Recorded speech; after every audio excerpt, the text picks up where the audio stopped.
Hello everybody, how are you? So I'm in front of Whiskey Pete's Hotel and Casino. We're about to go check out the Bonnie and Clyde death car.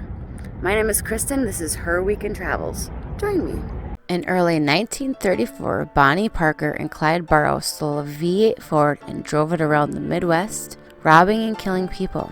On May 23, 1934, in Brainville Parish, Louisiana, a posse of 2 Louisiana officers combined with 4 Texas officers ambushed and gunned down Bonnie Parker and Clyde Barrow. The infamous Bonnie and Clyde, after a crime spree of over 2 years, several robberies, and multiple murders, were finally done by a Texas Ranger, Frank Hammer, who predicted the gang's movements and was able to predict where they would go next. The lawmen punctured the car and Bonnie and Clyde with over 100 armor-piercing bullets. The curious soon descended on the scene as a crowd began trying to take collectibles from the car and bodies. Locks of Bonnie's hair, pieces of both their clothes, shell casings, glass from the car's windows. Some collectors even tried to take off with Clyde's trigger finger and ear. Little souvenir. Its original owner, Ruth Warren, who had it stolen out of her driveway by the criminal couple, sold the car for $3,500. It occasionally appeared at carnivals, fairs,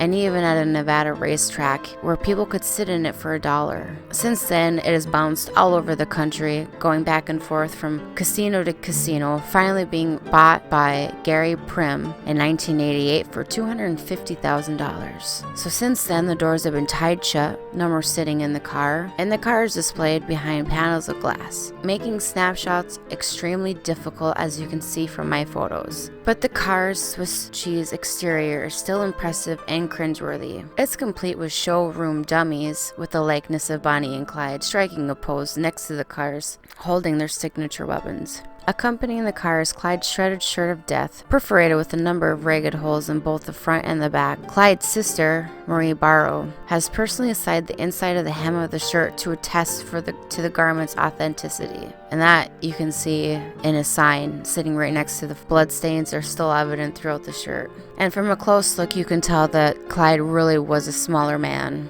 He wore around the size 14 to 32. There were so many bullet holes that the Undertaker had a difficult time getting the bodies to contain the embalming fluid. Today, there has been no less than 7 fake Bonnie and Clyde death cars put on display throughout America. The Washington, D.C. National Museum of Crime and Punishment has one. And the death car from 1967 Bonnie and Clyde movie, which was in Louisiana and then Washington, D.C., but now is in Tennessee. Although these 2 were considered serial killers by today's standards, they're still glorified. Is it because of their romance between the 2 of them? Something about Romeo and Juliet that people love so much that they're willing to overlook all the horrible stuff that these 2 did? It's very fascinating. There's a second bullet guard car also on display next to the Bonnie and Clyde death car. This car belonged to the gangster Dutch Schultz. Dutch Schultz had a special 1931 Lincoln made for him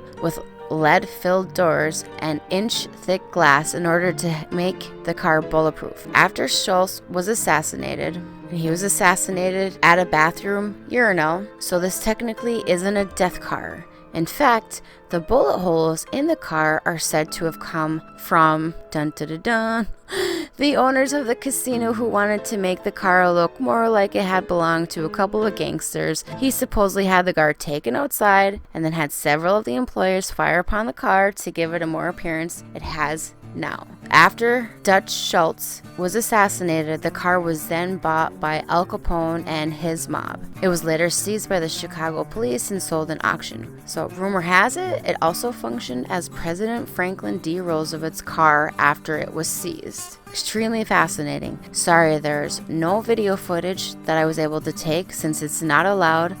I hope you enjoyed that episode. If you did, make sure to subscribe and like. My name's Kristen. This is Her Weekend Travels. Hope you enjoyed that. I will see you later. Bye.